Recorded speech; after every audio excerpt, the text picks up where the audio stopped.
Vendredi 21 janvier, Madame, Monsieur, bonsoir. Tout de suite les titres de ce journal. En Afrique, décision de la réunion du Conseil de paix et de sécurité de l'Union africaine concernant le Mali. Elles ont été rendues publiques ce vendredi. Les détails dans ce journal.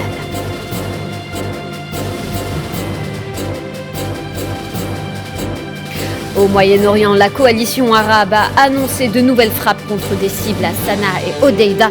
Une panne d'Internet paralyse le Yémen.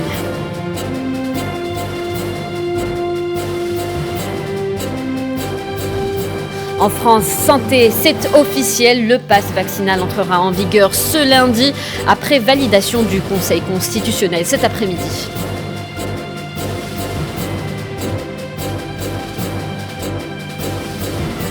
Culture, direction Londres où se déroule une exposition multimédia organisée par l'artiste Chaos, un concept innovant, vous le verrez dans un instant.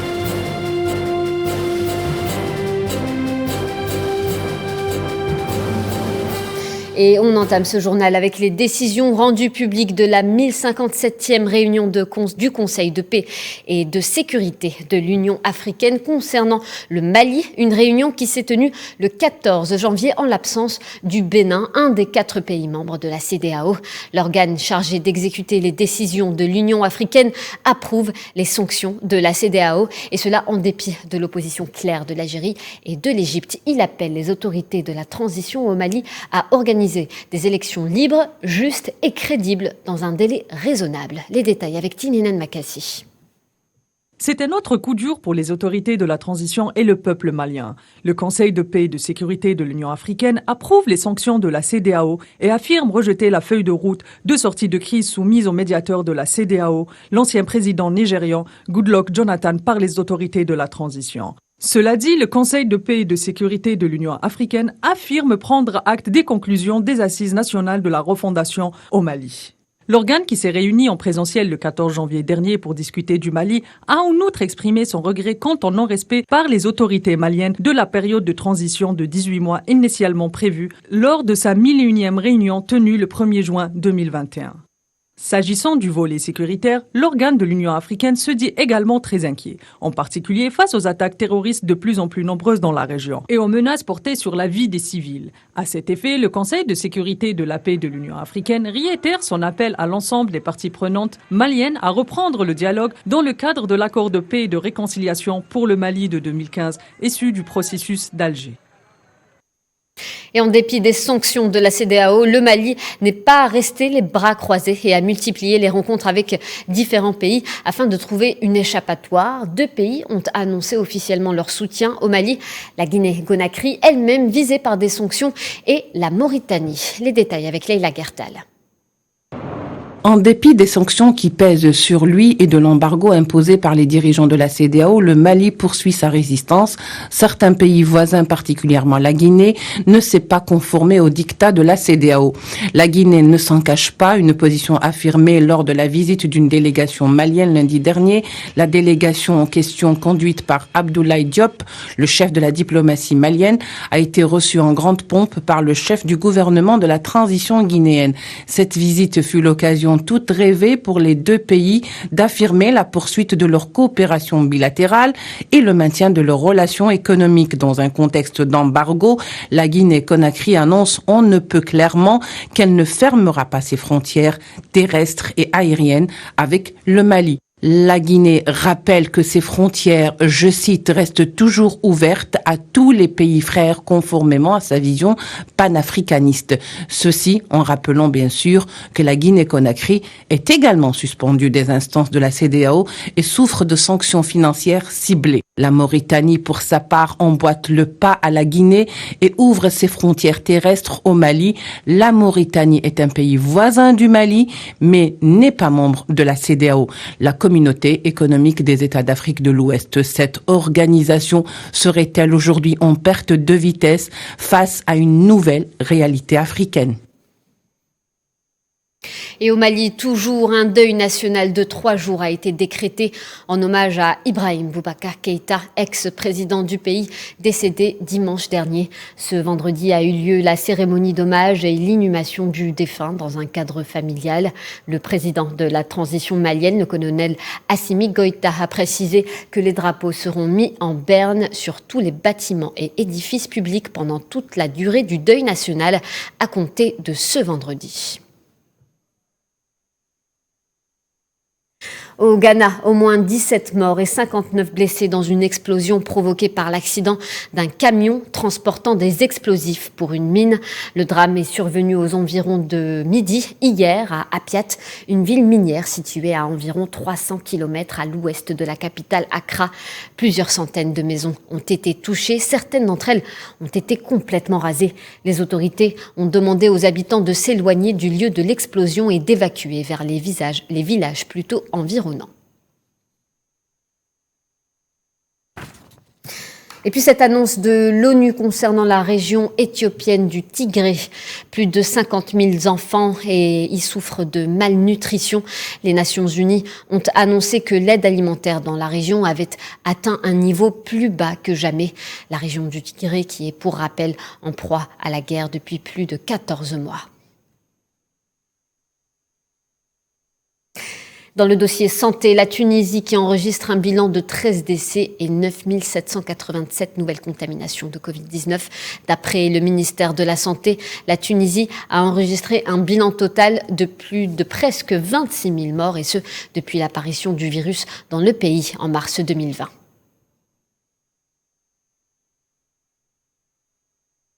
On va rester en Tunisie. Le premier cas de Florona aurait été détecté. Le Florona qui est une combinaison entre le coronavirus et la grippe et non pas un nouveau variant du virus. Le patient ne souffre pas de symptômes graves et a été appelé à observer un autoconfinement. En France, le pass vaccinal entrera en vigueur ce lundi 24 janvier. Annonce faite par le Premier ministre Jean Castex. Le Conseil constitutionnel a validé la mesure cet après-midi. Ce pass vaccinal qui remplacera donc le pass sanitaire et entraîne une obligation vaccinale pour l'ensemble des Français de 16 ans et plus.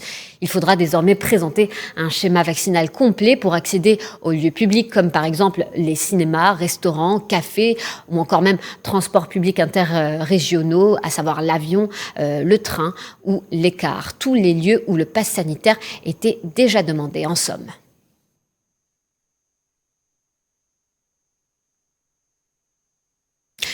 Jean Castex qui a également présenté un calendrier d'assouplissement des mesures sanitaires.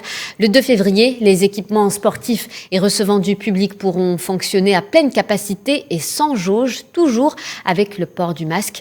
Le télétravail ne sera plus obligatoire et le masque ne sera plus exigé en extérieur. Le 16 février, les cinémas, stades ou transports en commun retrouveront un fonctionnement normal avec des concerts à pleine jauge. La Haute Autorité de Santé a également autorisé cet après-midi le Paxlovid. Il s'agit là du médicament anti-Covid-19 de Pfizer. Dans le dossier Moyen-Orient, la coalition arabe a annoncé de nouvelles frappes contre des cibles à Sanaa, la capitale du Yémen, et Hodeïda, sur les bords de la mer Rouge. La guerre au Yémen paraît entrer dans un nouveau cycle après l'attaque contre Abu Dhabi menée par les Houthis récemment. Analyse de Sofiane Baroudi. La coalition a annoncé plusieurs frappes qui, je cite, ont touché des cibles légitimes. Les raids ont visé les villes stratégiques de Hodeïda et de Sanaa, contrôlées en partie par les Houthis, ainsi que Saada. Des dizaines de morts sont à dénombrer et d'importants dégâts ont été enregistrés. La guerre au Yémen, qui fait rage depuis 7 ans, paraît entrer dans un nouveau cycle d'intensification. Les fronts de Ma'rib et de Chabwa ont également vu une recrudescence des combats entre les Houthis et la coalition menée par l'Arabie Saoudite. Pour rappel, les Émirats Arabes Unis ont été récemment la cible d'attaques qui ont touché l'aéroport international de Abu Dhabi ainsi que des structures de la compagnie pétrolière ADNOC. Si l'offensive a été revendiquée par Ansar Allah, l'utilisation ou non de missiles balistiques n'a pas encore été clairement établie.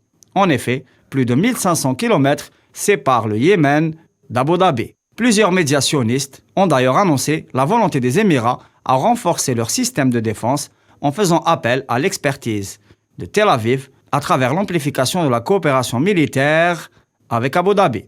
Des efforts sont déployés pour mobiliser la communauté internationale contre la menace pour la stabilité dans la région que constitueraient les Houthis, notamment après l'enlèvement d'un navire en mer Rouge. L'envoyé spécial des Nations Unies, Martin Griffiths, ainsi que celui de Washington, Timothy Linderking, qui multiplient les rencontres, ont l'air de marquer le pas dans un processus de médiation laborieux. Le président américain Joe Biden, qui s'est engagé pour sa part à mener à bien un processus de paix au Yémen, a déclaré récemment que cet horizon était compliqué. Justement, 7 ans après le début des hostilités dans ce qui est connu comme la plus grande crise humanitaire de l'ère contemporaine, aucun signe d'apaisement ne paraît pointer à l'horizon.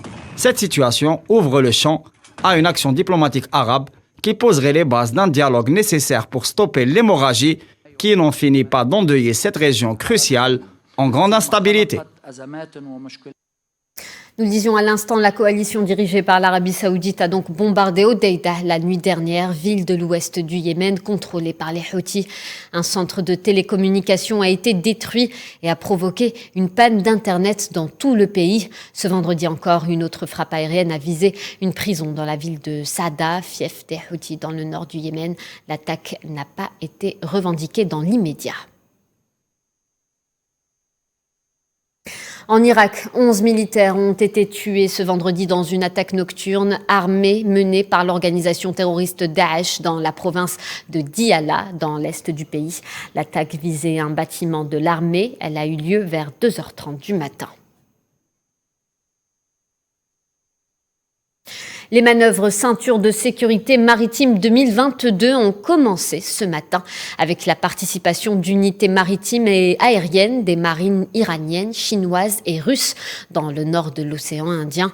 Un exercice naval conjoint visant à renforcer la sécurité commune. Dans le même temps, cette déclaration du président de la République islamique d'Iran qui stipule, je cite, « Pas d'armes nucléaires envisagées pour l'Iran ». Fin de citation. C'est ce qu'il a déclaré lors de sa visite officielle en Russie. Ebrahim Raïssi souhaite parvenir à un accord seulement si les droits de l'Iran sont respectés.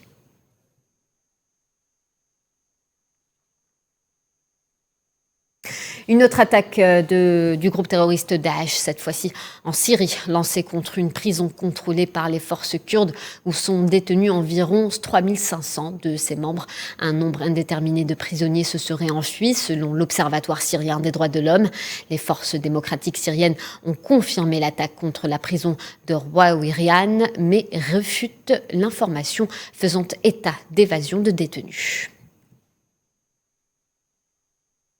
Réunion du Conseil de sécurité de l'ONU ce vendredi au sujet de l'attaque Houthi contre les Émirats arabes unis. Il s'agit de concertation à huis clos. Cette session a été convoquée par les Émirats arabes unis qui avaient adressé mardi une lettre au Conseil de sécurité demandant une réunion urgente à ce propos. Aucune confirmation officielle sur la tenue de cette session n'a cependant été émise par la mission norvégienne auprès des Nations unies qui préside les travaux du Conseil pour le mois de janvier. Et c'est ce matin à Genève que le ministre des Affaires étrangères russe Sergueï Lavrov a rencontré son homologue américain Antony Blinken. Les deux diplomates ont exprimé leur point de vue sur la situation en Ukraine, notamment pour ce qui est des garanties sécuritaires et l'élargissement de l'OTAN à l'est de l'Europe. Les détails avec Amin Touta.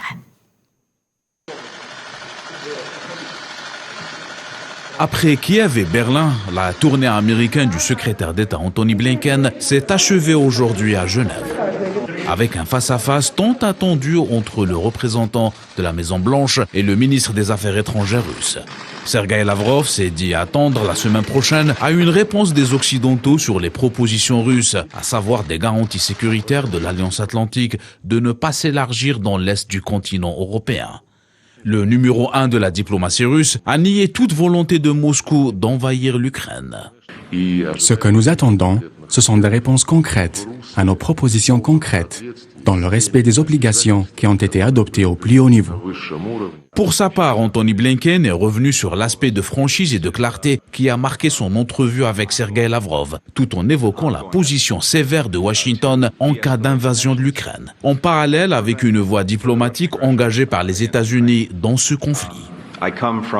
1h30 de rencontre entre deux parties qui campent sur leur position depuis le début de la crise, notamment après le déploiement des forces russes près de la frontière ukrainienne. Et en dépit d'un long périple diplomatique qui a commencé depuis le début de l'année au plus haut niveau avec les deux présidents Vladimir Poutine et Joe Biden, conclu aujourd'hui entre les ministres des Affaires étrangères qui se sont convenus à se rencontrer la semaine prochaine.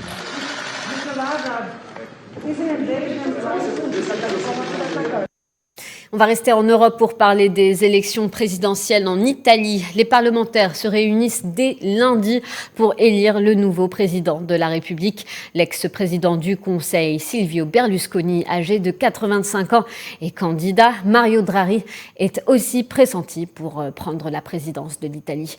La plupart des experts estiment qu'il serait mieux placé en tant que président pour assurer la stabilité politique dans le pays. Et aux États-Unis, dans l'affaire du meurtre de George Floyd, la justice fédérale a entamé la sélection des jurés qui devront se prononcer sur la culpabilité de Tou Thao, Alexander Kueng et Thomas Lane, 3 policiers accusés d'avoir violé les lois américaines sur les droits civiques de la victime. Il aurait reproché de ne pas lui avoir apporté d'aide alors que George Floyd agonisait sous le genou de leur collègue Derek Chauvin le 25 mai 2020 à Minneapolis, dans le nord du pays.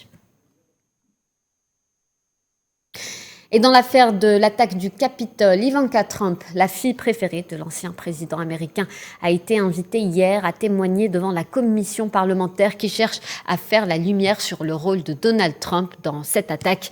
C'est la première fois qu'un membre de la famille Trump est invité directement à coopérer dans l'enquête sur les événements du 6 janvier 2021. Une autre affaire, celle de l'assassinat du président haïtien Jovenel Moïse. Un deuxième suspect a été inculpé aux États-Unis pour complicité de meurtre. Arrêté le 7 janvier en République dominicaine, Rodolphe Jarre, 49 ans, a comparu devant un tribunal à Miami jeudi 20 janvier. Cet haïtiano-chilien encourt la perpétuité aux États-Unis pour assistance matérielle ayant entraîné la mort. Conséquence de la houle de l'éruption aux îles Tonga, une marée noire a touché les côtes de la province de Callao, près de Lima, au Pérou. Un désastre écologique et économique pour lequel les autorités réclament dédommagement. La marée noire s'est produite samedi dans la raffinerie La Pampilla à Ventanilla, dans la région de Lima. L'accident a eu lieu lors du processus du déchargement de brut d'un tanker en raison de la violente houle liée à l'éruption volcanique au Tonga. On va parler économie. Les principales bourses européennes reculent dans les premiers échanges ce vendredi au lendemain de la nette baisse de Wall Street et à quelques jours de la réunion très attendue de la Réserve fédérale sur fond d'incertitudes concernant l'inflation et la reprise économique. Les précisions avec Mohamed Wali Ben Chaben. La bourse de Paris a perdu 1,53% dans les premiers échanges vendredi, plombée par la déprime de Wall Street, inquiète d'un durcissement de la politique monétaire. L'indice CAC 40 reculait de 110,34 points à 7082,80 points tôt le matin. La veille, il avait progressé de 0,29%. Mais le recul de Wall Street, jeudi, lesté par la perspective d'une remontée des taux directeurs par la Banque centrale américaine Fed, pesait sur la place parisienne vendredi matin. Le Dow Jones, l'indice vedette à New York, a perdu 0,89%, sa 5e séance de baisse à la suite. La Fed doit lutter contre l'inflation car elle est allée trop loin et risque de menacer la santé économique du pays. Les anticipations de mesures de resserrement monétaire comme la hausse des taux directeurs ou la baisse des achats d'actifs fragilisent les marchés actions depuis le début d'année. Certains résultats d'entreprises contribuent aussi à cette ambiance morose, comme ceux de Netflix, premier grand nom de la tech américaine, publié jeudi après la clôture de Wall Street. La plateforme de streaming a vu son nombre d'abonnés croître au moins rapidement qu'escompté. Le constructeur automobile Stellantis perdait 3,68% à 18,09 € dans les premiers échanges, tandis que Renault cédait 2,10% à 33,15 €. Airbus a annulé une commande de Qatar Airways de 50 A321 Neo, une décision inédite prise dans le cadre de son contentieux avec la compagnie qatari à propos de ses gros porteurs A350. L'action perdait 1,66% à 113,80 €. Et le Canada qui connaît une inflation annuelle ayant atteint un taux de 4,8% au mois de décembre dernier, le palier le plus élevé de l'indice des prix à la consommation depuis 1991. L'Agence fédérale gouvernementale Statistique Canada précise que l'accélération de la croissance du coût de la vie au pays a été alimentée par les hausses de prix pour les aliments, les véhicules automobiles et l'habitation. Les experts économiques, de leur côté, estiment que cette montée inflationniste depuis plusieurs mois est due essentiellement à la pandémie de la Covid-19. Et puis cette annonce du groupe français Total Énergie de son retrait de Birmanie, une décision qu'il explique avec la dégradation du contexte depuis le coup d'État l'an dernier. Pour rappel, Total Énergie était partenaire et opérateur du champ de gaz de Yadana. Ce retrait sera effectif à l'issue du préavis de 6 mois et les intérêts de Total Énergie seront répartis entre les partenaires actuels, sauf refus de leur part. Le groupe américain Chevron, partenaire dans l'exploitation du champ de Yadara, a également annoncé son retrait. Nous le disions à l'instant, Airbus qui annule une commande de 50 avions A321 Neo à la compagnie Qatar Airways, une décision qui survient à la suite d'un différend entre les deux compagnies portant sur le modèle A350. Un tribunal londonien a tenu une audience hier pour examiner un procès intenté par la compagnie Qatar Airways contre Airbus. Une indemnisation de 618 millions de dollars ont été demandées par Qatar Airways, ainsi qu'une amende de 4 millions de dollars à l'encontre d'Airbus pour chaque jour d'arrêt d'exploitation des avions en question. On va parler sport à présent, on va parler football, Cannes 2021 avec l'équipe nationale algérienne tenante du titre qui est sortie de la compétition hier soir en s'inclinant face aux éléphants ivoiriens sur le score de 3-1 en match de la 3e et dernière journée de la phase de poule. Plusieurs joueurs ont d'ailleurs quitté Douala hier soir. Le sélectionneur national Jamel Belmadi a été approché ce matin à l'aéroport juste avant son départ. Il s'est dit très déçu de la tournure des événements. Il a tenu d'ailleurs à endosser l'entière responsabilité de cet échec et que rien n'avait fonctionné comme il avait souhaité. On l'écoute à ce propos. C'est pas deux matchs qui doivent nous faire douter ou nous faire tomber, ne plus se relever. Maintenant, il va falloir montrer qu'on est... Après avoir fait une analyse, bien sûr, il y a un bilan. Et voilà, il va falloir qu'on se relève et montrer qu'on n'est pas mort. Il y a encore des objectifs et qui vont arriver très vite de toute manière. Et toujours au sujet de l'équipe nationale algérienne, le président de la République algérienne, Abdelmajid Tebboune, a assuré à l'équipe algérienne son soutien, exprimant ses encouragements au vert pour leur prochaine rencontre. Et avant de se quitter, on va s'intéresser à une exposition pour le moins inédite. Elle a ouvert ses portes à Londres. Il s'agit d'une exposition multimédia. Elle a été organisée par la Serpentine Galerie avec l'artiste protéiforme Brian Donnelly, plus connu sous le nom de Chaos. Le concept est innovant. Grâce à une application, les visiteurs peuvent vivre une expérience immersive en se promenant à l'extérieur et dans la galerie, en découvrant au fur et à mesure ses œuvres en réalité augmentée. Comme vous pouvez le voir sur ces images, l'exposition peut être vue en ligne également, et ce jusqu'au 27 février. Voilà, c'est la fin de ce journal. Merci de votre attention. Tout de suite, un point météo avec MLM Zian Zetouni, Riyad Lahari pour votre 13h demain. D'ici là, passez une excellente soirée sur Al24 News.